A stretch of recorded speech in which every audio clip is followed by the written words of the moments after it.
Welcome back, everyone. We are continuing Unit 3A on bonding.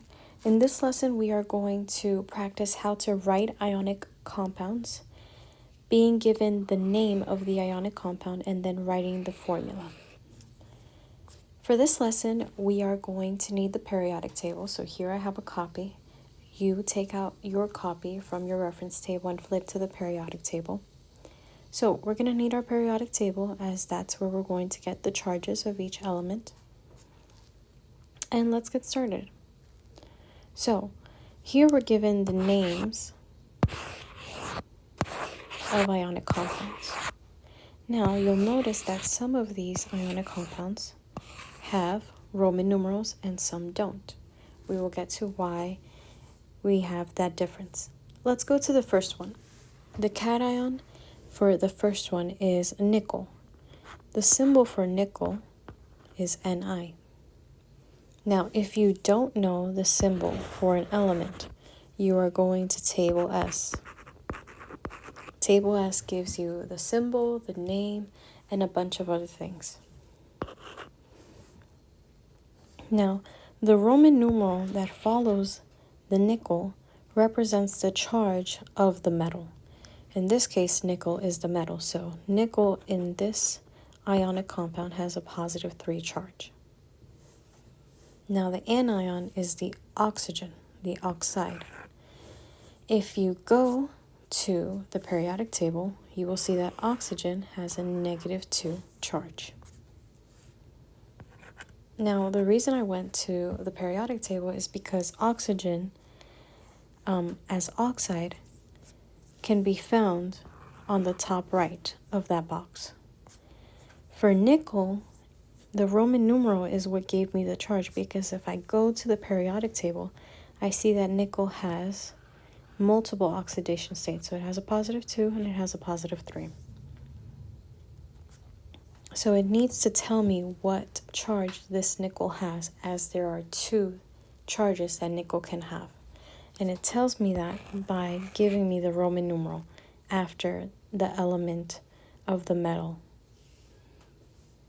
Now I'm going to do the crossover.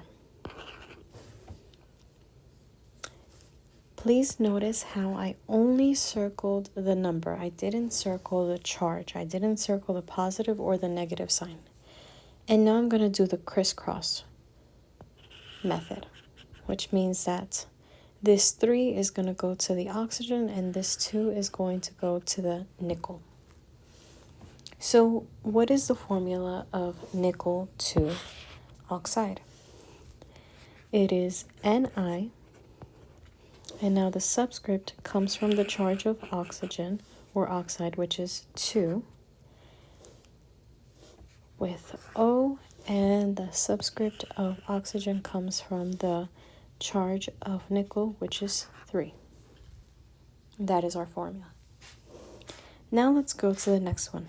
Strontium sulfide. I don't see any Roman numeral here. If I go to the periodic table and I look for strontium, once again, if you don't know the symbol, go to Table S. The symbol for strontium is Sr, and strontium only has a charge of positive 2.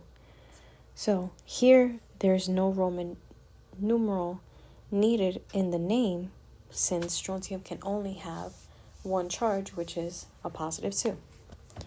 So strontium, Sr, has a positive 2 charge. And sulfide, let's go over here. Sulfide, we are going to use only the top number. Everything else we are going to ignore. Now, if you want a reason for why we're ignoring the rest of the numbers, let's go back to the basics. An ionic compound is made up of a positive and a negative charge, meaning a cation and an anion. If you look, for sulfur, the first number is the one that has a negative charge. The rest have a positive charge. So, in other words, you are ignoring every other number after the first number for nonmetals. So that means to the right of the staircase. You are ignoring every other number, and you are just acknowledging the first number. Okay. Let's go back. Here we have sulfide, which is a -2. Now, we're going to circle, once again, only the numbers. I'm going to bring it down. Now we have SR2, S2. Now, we are not done yet because we have to simplify these number 2's, meaning that we have to use the smallest whole number always. So these 2's can be divided by 2, and that would make the ionic formula SRS. So we divided each of these 2's by 2. Now let's go to titanium 3 oxide. Once again, the Roman numeral represents the charge of the metal. So Ti has a +3 charge. Oxide, we already know, has a -2 charge. We cross these over, only circle the number, not the positive or negative. So that would be Ti2O3. And I'm writing it over here because I just got a lot of less space from the previous question. Okay, let's go to the next one. Titanium 4 sulfide. Titanium has a +4. Sulfide has a -2. Once again, cross these over. Bring down only the number. And now this is going to be titanium. So Ti2, S4. Now, what is the problem with this? That these two numbers can be simplified. So this is going to be simplified by dividing by 2 for each. And this will become Ti. This will be a 1, so invisible 1, and S2. And then sodium fluoride. Sodium fluoride. We get the charges from the periodic table. Now, I don't see a Roman numeral for sodium, and the reason for that is because sodium only has 1 charge. So no Roman numeral is needed in the name if the metal only has 1 oxidation state. So sodium has a +1 charge. Fluoride has a -1 charge. And this is Na. These are both 1's, so you bring down the 1, and it's going to be invisible 1. So it would be NaF.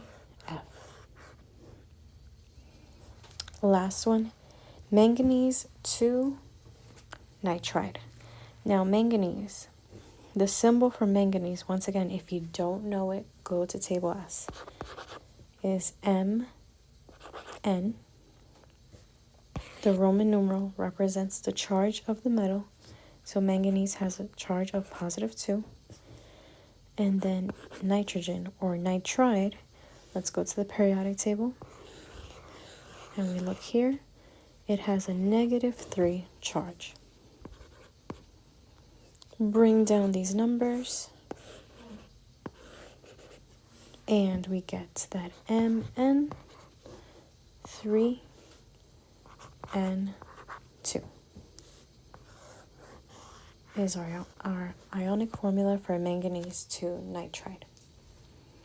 All right, at this point we have practiced how to go from the name to the formula.